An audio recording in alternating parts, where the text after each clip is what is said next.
The first presidential debate between Donald Trump and Hillary Clinton has just come to an end, a long-awaited head-to-head confrontation between the two candidates vying for the White House. We're here with Demetri Sevastopulo to discuss what we've just seen. Demetri, one of the big questions tonight was which Donald Trump was going to turn up. Was it going to be the bombastic candidate who won the primary process, or the more restrained Trump of recent weeks? Which one do you think we saw? Well, we saw a little bit of both. The first maybe 20 or 30 minutes of the debate, Trump was relatively restrained. He looked more like the nominee we've seen in recent weeks, who's avoided insulting people. You know, when he's attacked, he didn't necessarily just respond immediately with another attack.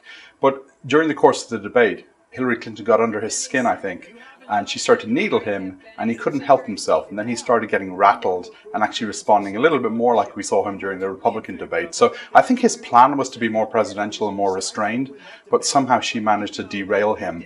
And I think by the end of the debate, a lot of people thought that she really had just rattled him more than he had expected would happen. And do you think Trump came in with any particular objectives himself, and did he manage to achieve any of them? Well, it's hard to know. I mean, if you look at what he's done on the campaign trail for the last month or so, he's trying to be more presidential. He's trying to avoid insulting people. He's trying to put forward policies that seem to be a little bit more inclusive. So, for example, tonight, he didn't talk about building a wall on the US-Mexico border, which is something that he says at almost every rally. So he's trying to modulate himself a little bit. But I think, again, the way she got under his skin made it very difficult for him. I mean, one of his weak areas is that he has little self-discipline. And when he's provoked, he almost finds it impossible to stand back and resist attacking himself. She had a lot more facts at her fingertips than he did, so he started to waffle a little bit. And so I think he came across looking not very prepared. And at one point she even joked saying, "Donald, you've accused me of preparing for the debate. Well, actually, I'm preparing to be president. I think that's a good thing." And he really had no response for that. How do you think the Clinton camp will feel about how the evening went? I think they'll be very happy. She looked presidential. She looked like she was in command of the issues. She had some good zingers. I mean, she hit him a few times and he didn't know quite how to respond, although he had some good lines himself too, to be fair. But we really won't know whether the voters see it the same way. I mean, during the presidential primaries, Donald Trump appeared to do really badly in almost every debate, and analysts concluded that he wasn't going to do well and he would sink in the polls. And almost every time he rose. So the question is, the Clinton team may have had a good night, but the voters may see it differently. And I think some of the instant analysis from the pundits was that Clinton did indeed win, but you think we need to take that with a pinch of salt then? I think we do, because what Trump did is, while he wasn't very good on the specifics and while he clearly got rattled, he did make his point that Hillary Clinton is an elite member of the establishment. She's the status quo. And whether it's the Republicans who supported him in the primary and are supporting him now in the general election, or whether it's the Democrats who supported Bernie Sanders, there's clearly an anti-establishment mood in the country that Trump has tapped into. And if he can portray Clinton as the embodiment of the establishment, it's something that I think will drive those people to the polls. And so they may see what happened tonight as in a very different light than the way we've seen it. And what were the moments in the debate, the lines in the debate, which you think were most surprising? Well, I think one of the most effective lines that Hillary Clinton used was when she challenged Donald Trump on his failure to release his taxes. Every presidential candidate since Richard Nixon has released their tax returns. Trump has refused so far. He said, "My taxes are under audit," even though there's no obligation to keep them private. The IRS has said you can reveal your taxes even when you're under audit. But Trump has said no one does that.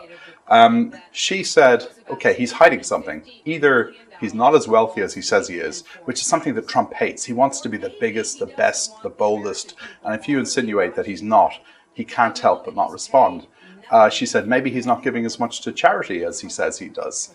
There were lots of really good stories in the Washington Post over the last few weeks questioning whether he gives anything to charity at all. And thirdly, she said maybe he's not paying income tax. And Trump, years ago had to reveal a couple of years, I think it was, of his tax returns as part of a process to apply for a license to run a casino. And those returns show that in those years, he didn't pay any income tax. So, Clinton was needling him, and Trump really didn't have a very good response. That was definitely a very good moment, I think. One of his best lines was when he took her to task for supporting the TPP, the Trans-Pacific Trade Partnership deal. At one point when she was Secretary of State, she said it's the gold standard of free trade deals.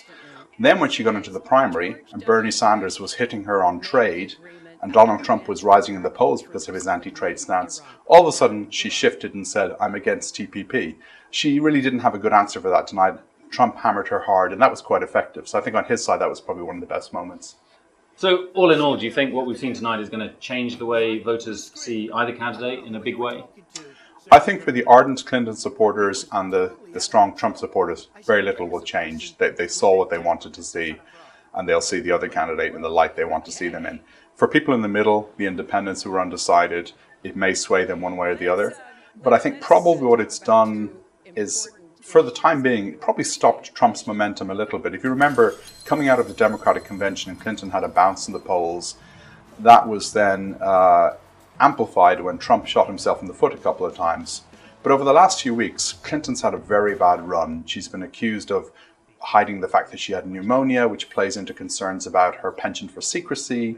She had a huge gaffe where she said that half of Trump supporters were deplorables. And out on the campaign trail in Ohio last week, people were wearing I'm a deplorable t-shirt. And Trump has caught up in the polls because of that. And so they're now neck and neck. And he is ahead in Florida. He is ahead in Ohio. In Pennsylvania, he's eaten into her lead. So I think, she's had a bad run, and maybe tonight stop that and kind of reset the clock a little bit. So, 2 more debates to go. A lot more can change between now and Election Day. Thank you, Demetri. Thank you.